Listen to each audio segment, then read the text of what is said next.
गडचिरोली जिल्ह्याच्या शेवटच्या टोकाला असलेल्या सिरोंचा इथे गेल्या 3 वर्षांपासून तृतीय पंथांकडून बोंडलू उत्सव मोठ्या थाटात साजरा करण्यात येतोय। त्याचप्रमाणे यावर्षी सुद्धा बोंडलू उत्सव मोठ्या उत्साहात साजरा करत आहे। बोंडलू म्हणजे एका कलशामध्ये प्रसाद रूपी 5 भाज्या शिजवल्या जातात।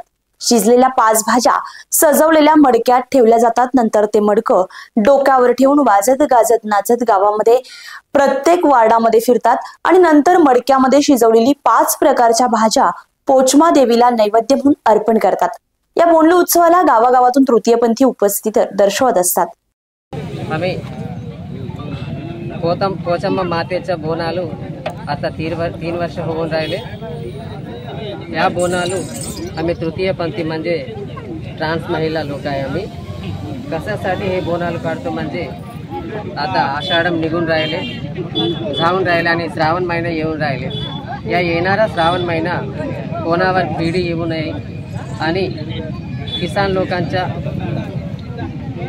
पैर और शेती असो कोणत्याही चांगल्या प्रकारे व्हावा म्हणून आणि सर्वांवर मातेचा आशीर्वाद राहायला पाहिजे म्हणून आता आषाढ महिन्यामध्ये यावत सर्व भारत देशामध्ये हा बोनालू बनवते।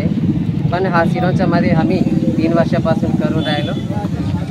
5 प्रकारचे भाजी बनवून आणि गुळाचे दान गुळामध्ये मिक्स करून नैवेद्य बनवून आणि गावात पूर्ण फिरून नाचून जाऊन या नैवेद्य मातेला समर्पण करतो। सर्वांवर मातेचा आशीर्वाद राहायला पाहिजे म्हणून हेच आमचा आशीर्वाद आणि मातेचा आशीर्वाद आमच्यावर।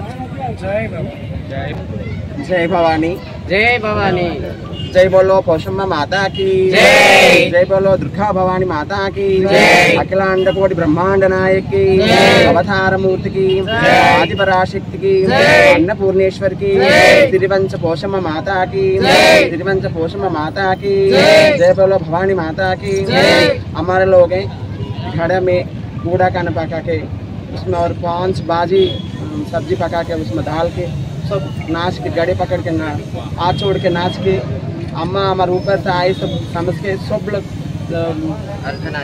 अर्धनारीश्वर मानो। ये हमारे लोग करते नहीं ये पूजा सब के लिए ये तेलंगाना राष्ट्र में भोजन करते ना सबको अम्मा आशीर्वाद देने के लिए पूजा करते ना। ये आवत भारत देश प्रपंचम की देवी अनुग्रहం కలిగి ఉండాలని देवी अनुग्रह प्राप्तिरस्तु मनोवांఛ फलसिद्धिरस्तु काम्यार्थ फलसिद्धिरस्तु भवन्तु भवन्तु जयन्तु जयन्तु जयन्तु। शांबेत जनवार, स्टार महाराष्ट्र न्यूज, गडचिरोली।